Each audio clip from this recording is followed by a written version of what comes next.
नमस्कार दोस्तों, सबसे पहले आप ये तस्वीर देखिए। ये वही है जो पगड़ी बांधा कर घूम रहे थे, कह रहे थे कि नीतीश कुमार को सत्ता से बेदखल नहीं कर देंगे, तब तक पगड़ी नहीं खोलेंगे। और आज यह नीतीश कुमार के सामने हाथ जोड़े खड़े हैं, दंडवत हो रहे हैं। देखिए, पूरा झुक गए, हाथ जोड़े हैं। नीतीश बाबू के सामने अपनी मर्जी से नहीं गए दोस्तों। यह इनको भेजा गया है, भारतीय जनता पार्टी ने इनको इसलिए भेजा क्योंकि नीतीश कुमार ने राज्यपाल से मुलाकात कर ली थी। राज्यपाल ने तेजस्वी से मुलाकात कर ली थी और राज्यपाल पहुंच गए थे राबड़ी देवी के घर, जहां लालू प्रसाद और राबड़ी से उनकी मुलाकात हुई। तो भारतीय जनता पार्टी को लगने लगा कि कहीं ऐसा तो नहीं है कि नीतीश बाबू कुछ और सोच रहे हैं। तो सम्राट चौधरी को नीतीश कुमार के पास भेजा गया। सम्राट चौधरी ने नए साल की बधाई दी, हाथ जोड़े झुक गए और बस प्रार्थना यही की कि नीतीश जी अब की ना पलटना।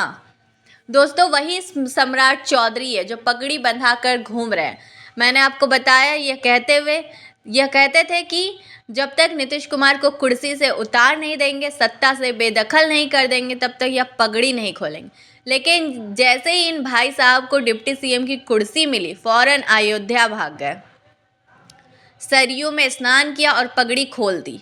इनका संकल्प पूरा हो गया। पत्रकारों ने पूछा कि आपने तो संकल्प लिया था नीतीश को हटाने का, तो कहने लगे कि नीतीश कुमार को आरजेडी से बाहर ले आए, अब वो हमारे साथ है, अब कोई समस्या नहीं है। लेकिन जब भारतीय जनता पार्टी को लगा कि 1 साल के अंदर ही चाचा का दिल हिलोरे मारने लगा भतीजे के लिए, तेजस्वी के लिए, तो भारतीय जनता पार्टी बेचैन हो उठी। विजय सिन्हा भी सोच रहे होंगे कि आखिर क्या ज़रूरत थी वह बयान देने की, जिस बयान के बाद पूरा हंगामा मच गया।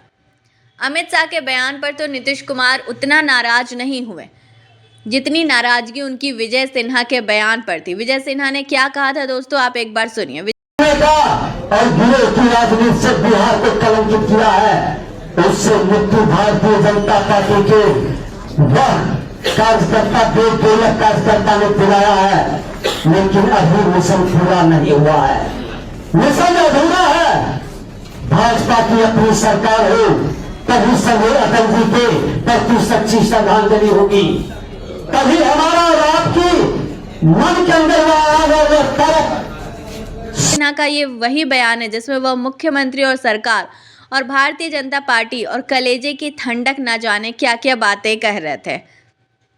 लेकिन विजय सिन्हा की गलती थी और खामियाजा भुगतान सम्राट चौधरी को नीतीश कुमार के सामने जाकर हाथ जोड़ने लगे। सम्राट चौधरी को नीतीश कुमार से मिलना पड़ा। यह सब इसलिए हो रहा है दोस्तों क्योंकि पटना से लेकर दिल्ली तक बिहार की सियासी हलचल बहुत ज़्यादा है। नीतीश कुमार जब दिल्ली गए तो उन्होंने बीजेपी के नेताओं से मुलाकात नहीं की, पटना आकर राजभवन चले गए, राज्यपाल से मुलाकात की। और इधर लालू प्रसाद यादव का बयान, जिसमें लालू प्रसाद नीतीश को माफ़ करने की बात कर रहे हैं और अगर नीतीश को लालू प्रसाद माफ़ कर देंगे तब तो बड़ी समस्या खड़ी हो जाएगी। इसलिए अभी से भारतीय जनता पार्टी जुट गई है नीतीश कुमार को मनाने में, समझाने में और किसी भी तरह अपने पाले में साथ रखने के लिए।